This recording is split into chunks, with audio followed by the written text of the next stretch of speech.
আমার helping head মানে খালাকে দিয়েছিলাম শাপলা কাটতে। খালা দেখি ফুলগুলোকে সুন্দর করে আলাদা আলাদা করে একটু ডাঁটি রেখে রেখে দিয়েছে যত্ন করে। তো জিজ্ঞেস করলাম, খালা এই ফুলগুলো কেন রাখছো এভাবে? এগুলো দিয়ে তো বড়া খাওয়া যায়, তুমি বড়া খাও না? তা আমি অবাক হলাম যে শাপলা ফুলের বড়া, ঠিক আছে। শুই না আমিও নেচে নেচে চলে গেলাম বড়া বানানোর জন্য। তো আমি ওনার কাছ থেকে রেসিপিটা জেনে নিলাম কিভাবে বানায় বড়া। তখন উনি বলল, একটু হলুদ, একটু মরিচ, একটু জিরার গুঁড়ো দিয়ে তুমি ফুলগুলো রেখে দাও।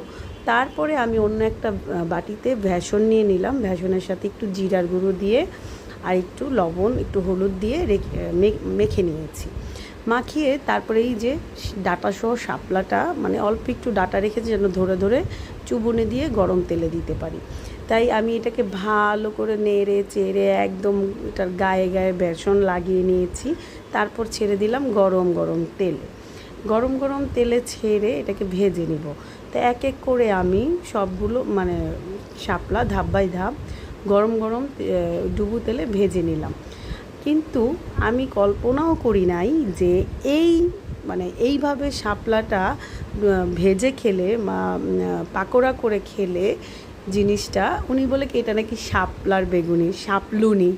তা আমিও শাপলুনি বানিয়ে ফেললাম। আসলেই জিনিসটা খেতে অনেক সুস্বাদু হয়েছিল। আমার খালা আবার একটু বিহারি, ওনারা এইরকম প্রায়ই অদ্ভুত অদ্ভুত জিনিস বলে যে এটা এইভাবে করো ওইভাবে। আমি ওনার কাছ থেকে অনেক রেসিপি শিখেছি যেটা কিনা আমরা খাই না সচরাচর, কিন্তু ওনাদের রেসিপি অনুযায়ী করলে খুবই সুন্দর হয় এবং মজা হয়। তা আমিও ট্রাই করে ফেললাম গরম গরম শাপুলি, মানে বেগুনি তো আর বলা যাবে না, এটা হচ্ছে শাপুলি। তা আপনারাও এটা বাসায় ট্রাই করেন। তা আমি এটাকে গরম গরম ওই যে ডুবো তেলে বেসনে চুবিয়ে চুবিয়ে ভেজে নিলাম। আবার তেলের ভিতর দিয়েও আস্তে আস্তে চুলায় আবার এক কড়ায় উঠানোর পর আবার আরেকটা কড়ায় আবার দিয়ে দিলাম।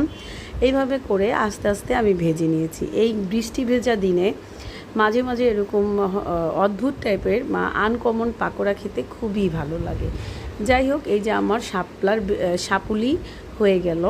কে কে এই রেসিপিটা পছন্দ করেছেন বানিয়ে খাবেন, আশা রাখি মজা লাগবে। আমার কাছে খুব ভালো লেগেছে।